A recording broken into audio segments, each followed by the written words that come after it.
Katanya sih moderasi beragama itu tanda iman setengah-setengah. Kamu yakin? Padahal moderasi itu justru jalan tengah. Jalan untuk tetap beragama kuat, tapi nggak nindas yang nggak selaras. Jadi orang moderat tuh bukan berarti jadi lemah, tapi sadar bahwa Indonesia itu beragam.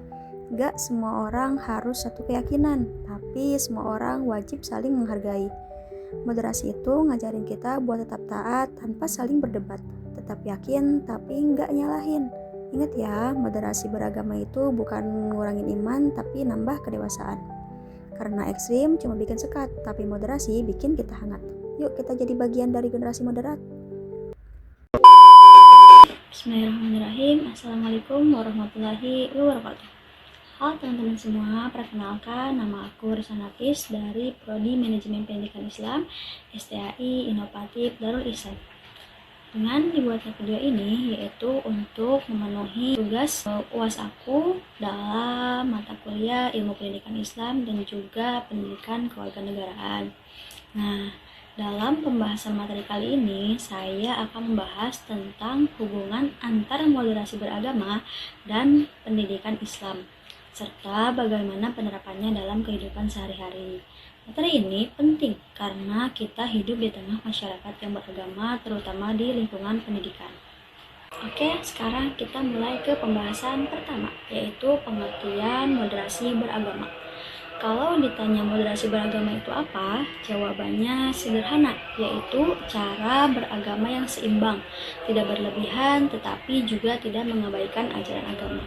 Dalam Islam, sikap ini disebut wasatiyah, yaitu berada di tengah, adil dan bijaksana.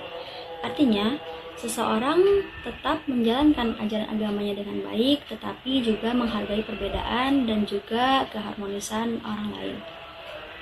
Nah, mungkin akan muncul pertanyaan nih, kenapa pendidikan Islam penting dalam moderasi beragama? Karena pendidikan Islam bukan cuma mengajarkan ibadah, tapi juga cara bersikap dan berperilaku. Lewat pendidikan Islam, kita diajarkan menghormati perbedaan, bersikap lembut, dan menyampaikan kebenaran dengan cara yang baik. Oleh karena itu, pendidikan Islam sangat berperan dalam menanamkan sikap moderasi beragama sejak dini. Lalu, apakah hubungan moderasi beragama dan pendidikan itu saling berkaitan? Jawabannya, ya, saling berkaitan dan sangat berkaitan. Ya, karena moderasi beragama dalam pendidikan Islam memiliki hubungan yang sangat erat. Pendidikan Islam menjadi sarana utama untuk menanamkan sikap beragama yang seimbang. Jika pendidikan Islam diajarkan dengan cara yang baik dan terbuka, maka peserta didik akan tumbuh menjadi pribadi yang tidak mudah menyalahkan orang lain dan mampu hidup berdampingan dalam perbedaan. Nah, jadi bagaimana sih cara kita mengimplementasikan moderasi beragama dalam kehidupan sehari-hari?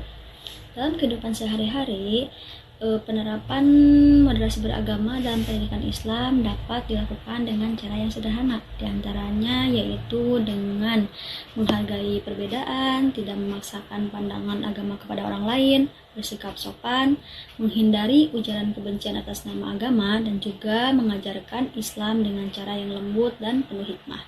Bagi mahasiswa manajemen pendidikan Islam, nilai-nilai ini penting sebagai bekal untuk mengelola lembaga pendidikan yang inklusif dan juga humanis. Nah, jadi sebagai kesimpulannya, moderasi beragama dan pendidikan Islam saling berkaitan dan saling menguatkan. Pendidikan Islam menjadi jalan utama untuk membentuk sikap beragama yang seimbang dan damai dalam kehidupan sehari-hari. Jadi, moderasi beragama bukan berarti melemahkan iman, tapi justru membuat kita lebih bijak dalam beragama. Pendidikan Islam menjadi kunci utama untuk menanamkan sikap tersebut dalam kehidupan sehari-hari. Nah, jadi menurut teman-teman, apakah moderasi beragama sudah diterapkan dengan baik di lingkungan sekitar kita? Tulis pendapat kalian di kolom komentar ya. Jangan lupa like video ini. Terima kasih. Wassalamualaikum warahmatullahi wabarakatuh.